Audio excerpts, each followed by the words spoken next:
नमस्कार दोस्तों, कैसे हैं आप सब लोग? स्वागत है आपका क्रैक जी के एग्ज़ाम पर। संविधान की तैयारी हो रही है, कॉन्स्टिट्यूशन कंटिन्यू हम लोग आपको वीडियोज़ के माध्यम से और पीडीएफ के माध्यम से नोट्स प्रोवाइड कर रहे हैं। वीडियो के माध्यम से यूट्यूब पे मिल रहा है और पीडीएफ के माध्यम से आपको टेलीग्राम में मिल रहा है। तो यदि आप किसी भी एग्ज़ाम की तैयारी कर रहे हैं, भारत में किसी भी एग्ज़ाम की, किसी वनडे एग्ज़ाम की, किसी स्टेट पीसीएस की, पीएससी की या किसी स्टेट के पर्टिकुलर एक किसी पद की और उसमें संविधान पॉलिटी भाग है, तो ये वीडियो आपके लिए बहुत इंपॉर्टेंट हो सकता है। क्योंकि कल वाले वीडियो में हम लोगों ने लोकसभा, राज्यसभा से जुड़े हुए जितने भी संसदीय समिति बनती हैं, उनके बारे में हम लोगों ने डिटेल डिस्कशन किया है और मैं आपको ये भी बता चुका था विधेयक कितने प्रकार के होते हैं। साधारण विधेयक, वित्तीय विधेयक, विशेष विधेयक और धन विधेयक। अब आज हम लोग ये देखेंगे कि किस प्रकार से कोई भी साधारण विधेयक कब जाके वो कानून बनता है, किन-किन चरणों से उसको गुज़रना पड़ता है। ये सब बहुत ही महत्वपूर्ण क्वेश्चन जो परीक्षा में आता है, वो आज हम लोग देखने वाले हैं। तो पहले मैं आपको थोड़ा-सा एक बेसिक इंट्रोडक्शन दे दूँ कि विधेयक कितने प्रकार के होते हैं। तो 4 प्रकार के विधेयक होते हैं। साधारण विधेयक होता है। साधारण विधेयक क्या होता है?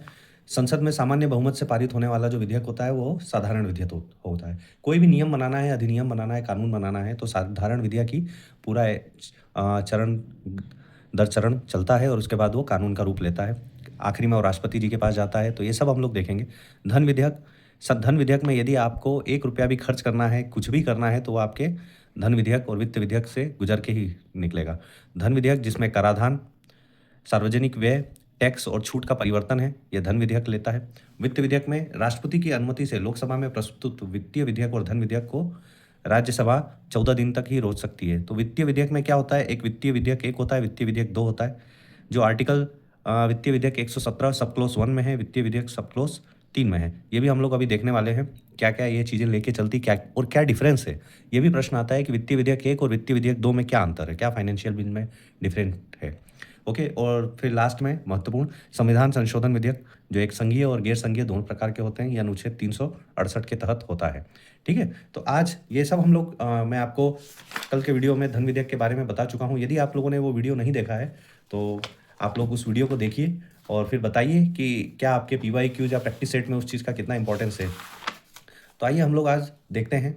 ये जो नोट्स हैं, ये मेरे एम लक्ष्मीकांत से बने हुए हैं। M Laxmikant Lucent. जब मैंने पॉलिटी स्टार्ट किया था, तो मैंने आपको स्टार्टिंग में ही बताया था कि देखिए, एम लक्ष्मीकांत या तो आप पढ़िए 4-5 महीना, तो आपको समझ में आएगा, और या तो आप ऐसे व्यक्ति का नोट्स को फॉलो कर लीजिए जो पिछले 4-5 सालों से पढ़ के उसको नोट्स में 25 से 26 पेजों में उसको कंप्रेस कर पाया है, उसके पूरे जो इंपॉर्टेंट फैक्ट्स हैं, जो क्वेश्चन आते हैं।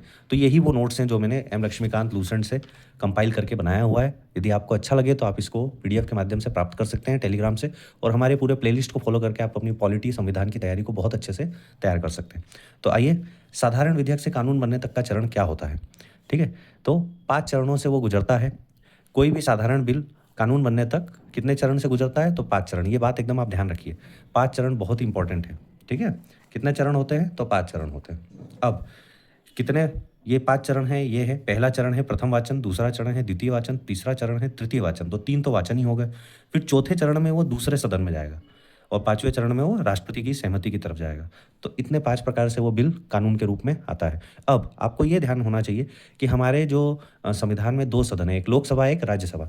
तो कानून ऐसा नहीं है कि किसी एक पर्टिकुलर सदन से स्टार्ट होगा। कोई भी यदि कानून बनना है, तो किसी भी सदन में वो विधेयक पेश किया जा सकता है। तो आइए स्टार्ट करते हैं प्रथम वाचन से।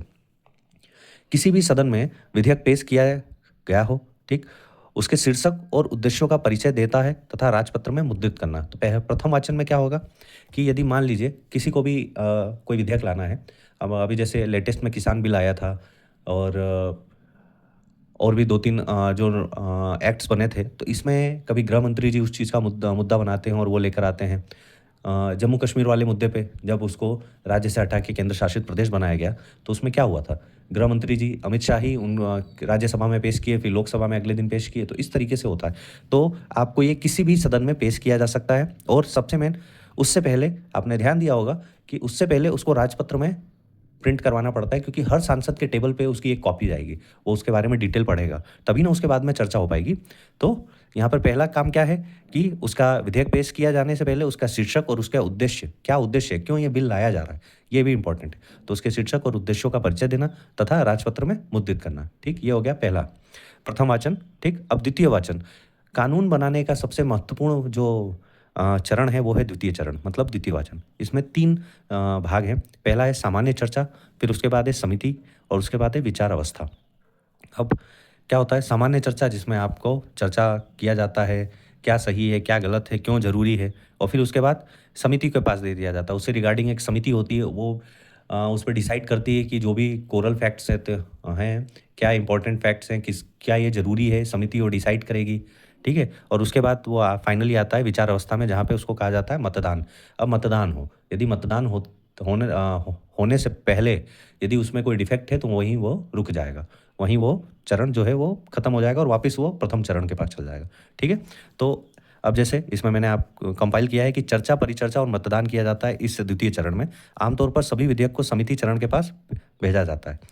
पहले चर्चा होगा और फिर उसके बाद समिति जाएगी, समिति के पास जाएगा, समिति उसको डिसाइड करेगी कि क्या ये सही है, क्या कुछ कटौती हो सकती है, कुछ कटौती मतलब ये हो सकता है कि नहीं नहीं ये लॉज ना रखा जाए, इसके अलावा कुछ इसमें चेंज अप किया जाए, ठीक है? क्योंकि नेता लोग तो भैया अपने जो बुद्धि स्तर से होता है वो तो उसमें डिसाइडिंग करते ही हैं, परंतु उसके बाद उसके जो पहले की अवस्था या उसके बाद की अवस्था क्या हो सकती है, ये जो देश के आला अधिकारी हैं वो भी डिसाइड करेंगे, उनके भी दिमाग से लगेंगे ना कि क्या ये सही है कि नहीं है, ये यदि एक्ट बनता है तो कितना इंपॉर्टेंट रखता है, ठीक है?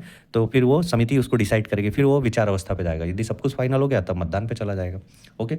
और तृतीय वाचन में जब मतदान हो जाता है तब ये फाइनल होता है कि विधेयक को स्वीकृत किया जाए या नहीं।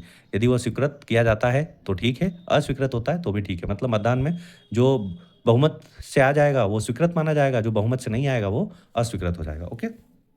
अब जब मान लीजिए कि ये लोकसभा में ये पूरा का पूरा ये 3 चरण हो गया है, तब ये राज्यसभा के पास चल जाएगा और यदि ये राज्यसभा में हो जाएगा, तो उसके बाद वो किस में चला जाएगा? लोकसभा में आ जाएगा। तो वाइस वर्सा हो सकता है कि लोकसभा से है तो राज्यसभा में, राज्यसभा से है तो लोकसभा में। अब दूसरे सदन में भी ये तीनों वाचन सेम ये होगा, ठीक है? प्रथम वाचन, द्वितीय वाचन, तृतीय वाचन, ठीक है? करने के बाद जब वो पास हो जाएगा, तब वो कहाँ जाएगा? राष्ट्रपति के पास जाएगा और राष्ट्रपति जी की सहमति यदि बनती है, जैसे ही उन्होंने उस बिल पे साइन कर दिया, तब वो कानून बन जाएगा। तो इस प्रकार से 5 चरणों में कोई भी साधारण विधेयक वो क्या बनता है? कानून का रूप बन लेता है। तो हम लोगों ने देखा प्रथम वाचन में विधेयक को किसी भी सभा में पेश किया जाना, उसके शीर्षक, उसके उद्देश्यों का परिचय देना और फिर उसको राजपत्र जो गवर्नमेंट पेपर है उस पे मुद्रित करना, ठीक? द्वितीय वाचन में ये जो महत्वपूर्ण चरण है, इसमें होती है चर्चा, परिचर्चा होता है, फिर उसके बाद समिति को भेजा जाता है, समिति डिसाइड करती है कि क्या कौन-कौन से नियम इसमें रहने चाहिए, यदि कुछ नियम उनको चेंज अप लगते हैं तो उसको हटाती है, ठीक? और फिर उसके बाद मतदान होता है, मतदान में फाइनलाइज़ हो जाता है कि मतदान के बाद वो क्या होता है, तृतीय वाचन होने के बाद वो कन्फर्म हो जाता है कि ये बिल स्वीकृत है या अस्वीकृत है, ठीक है? और फिर यही चीज़ वापस दूसरे सदन में ट्रांसफ़र किया जाता है, वहाँ पर भी ये पूरे के पूरे यही चीज़ चलती है, ठीक है? तो पूरा का पूरा जब तीनों वाचन हो जाता है, तब वो दोनों सदनों से पास मान लिया जाता है, फिर वो जाता है राष्ट्रपति जी के पास में और राष्ट्रपति जी उसको फाइनलाइज़ करते हैं। जैसे ही साइन करेंगे तो वो किसका रूप ले लेगी?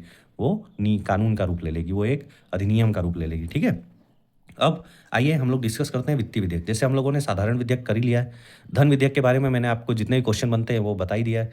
आप थोड़ा-सा एक वीडियो, यदि आपने मेरा वीडियो देखा होगा और या यदि आपको पता है तो आप कमेंट ज़रूर करिएगा कि धन विधेयक, किसी भी विधेयक को धन विधेयक कहा जाए या ना कहा जाए, या कौन डिसाइड करता है कि ये धन विधेयक है कि नहीं? किस व्यक्ति के द्वारा धन विधेयक को धन विधेयक करार दिया जाता है? आप ज़रूर कमेंट करके बताइएगा, ठीक है?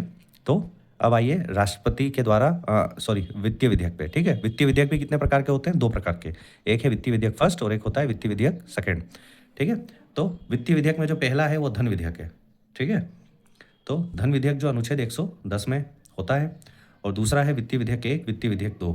तो वित्तीय विधेयक जो 1 है ये अनुच्छेद 117 के सब क्लॉज 1 में है, मैं अभी आपको बता चुका हूँ वीडियो के स्टार्टिंग में ही। वित्तीय विधेयक 2 है जो अनुच्छेद 117 के 3 में है, ठीक है? तो इसके बारे में एक बहुत ही कॉमन सा स्टेटमेंट है जो कभी-कभी क्वेश्चन में आता है, मगर कभी यदि उल्टा आ जाता है तो बच्चे वहाँ कन्फ्यूज़ हो जाते हैं। हर धन विधेयक वित्तीय विधेयक होता है, परंतु हर वित्त विधेयक धन विधेयक नहीं होता है। क्यों? इसका भी कारण है। अब देखिए, आइए मैं आपको बताता हूँ। पहले इसको समझिएगा, हर धन विधेयक वित्त विधेयक होता है, परंतु हर वित्त विधेयक धन विधेयक नहीं होता है, ठीक है? अब वित्त विधेयक ये जो होता है ये धन विधेयक के समान ही होता है। जैसे आपको पता है धन विधेयक सिर्फ लोकसभा में पारित किया जाता है सबसे पहले। तो वित्तीय विधेयक फर्स्ट भी है, वो आपको किस में पारित होगा? दोनों विधेयक, मतलब धन विधेयक और वित्तीय विधेयक 1 को लोकसभा में ही पारित किया जाता है और ये राष्ट्रपति की सिफारिश पे ही पारित किया जाता है। तो नॉर्मल सी बात है, यदि पहले से ही राष्ट्रपति की पूर्वानुमति ले ली गई है तो उसको फिर राष्ट्रपति उस पे पुनर्विचार या उसको वापस भेज नहीं सकते हैं। तो ये पहले से ही राष्ट्रपति की सिफारिश पे पेश किया जाता है, ठीक है।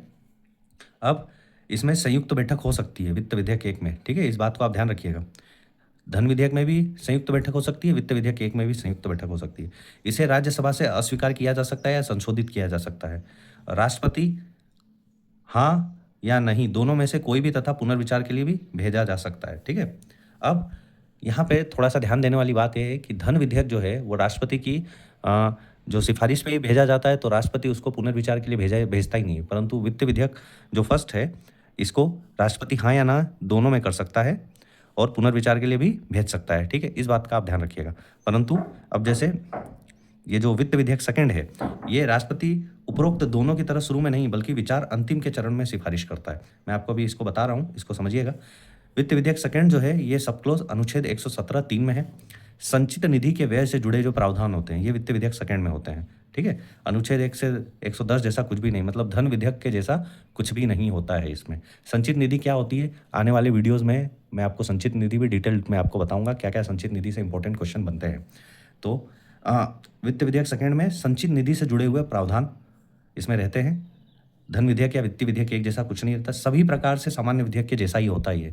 कौन सा, वित्तीय विधेयक सेकंड। वित्तीय विधेयक 1 मत कराइएगा एग्जाम में, वित्तीय विधेयक सेकंड जो होता है वो सामान्य विधेयक के जैसा ही होता है। सामान्य विधेयक के बारे में हमने वो लोगों ने डिस्कशन कर लिया।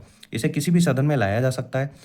वित्त विधेयक और धन विधेयक किस में लाया जा रहा था, सिर्फ लोकसभा में, तो इसे किसी भी सदन में लाया जा सकता है। और जो मेन इंपॉर्टेंट फैक्ट्स है वो है कि जो राष्ट्रपति हैं वो धन विधेयक और वित्त विधेयक फर्स्ट की तरह पहले ही सिफारिश नहीं करते हैं। ये जब अंतिम चरण में जाता है, जब आपको पता है कि राष्ट्रपति का जो सहमति वो अंतिम चरण है, तो ये अंतिम चरण में ये जाता है राष्ट्रपति जी के पास में। तो नॉर्मल सी बात है कि यदि अंतिम चरण में जा रहा है तो वो हाँ भी हो सकता है और ना भी हो सकता है, या कानून नहीं भी बन सकता है, वो काम में नहीं भी आ सकता है। परंतु ये जो है ये पुनर्विचार के लिए भेजा जा सकता है, परंतु मना नहीं किया जा सकता है, ओके। तो पहले क्योंकि वो राष्ट्रपति जी द्वारा पहले ही सिफारिश पे गया है, उनकी पूर्वानुमति से गया है, तो ये चीज़ आप ध्यान में रखिएगा कि वित्तीय विधेयक 1 जो है वो अनुच्छेद 117 सब क्लोज 1 में है, वित्तीय विधेयक 2 जो है अनुच्छेद 117 सब क्लोज 3 में है, धन विधेयक अनुच्छेद 110 में है। और सबसे मेन स्टेटमेंट, हर धन विधेयक वित्त विधेयक होता है, परंतु हर वित्त विधेयक धन विधेयक नहीं होता है, ठीक है। ये क्वेश्चन डायरेक्ट भी प्रश्न में आते हैं और हम लोगों ने देख ही लिया है कि साधारण विधेयक बिल किस प्रकार से कानून का रूप लेता है। तो 5 चरण होते हैं, ये बात आप एकदम ध्यान में रखिएगा। और यदि आप लोग पॉलिटी की तैयारी कर रहे हैं तो हमारे प्लेलिस्ट को फॉलो कर लीजिए, और यदि आपको कंटेंट और नोट्स अच्छे लग रहे हैं तो प्लीज़ हमारे वीडियोज़ को लाइक करें, सब्सक्राइब करें और वीडियोज़ को शेयर करें अपने दोस्तों के साथ भी, वो भी तैयारी कर लें। नोट्स फ्री ऑफ कॉस्ट मैं टेलीग्राम में अवेलेबल करवा रहा हूँ, टेलीग्राम का लिंक इसी वीडियो के डिस्क्रिप्शन में है। तब तक के लिए तैयारी करते रहिए, जुड़े रहिए क्रैक जीके एग्जाम से। नमस्कार, जय हिंद।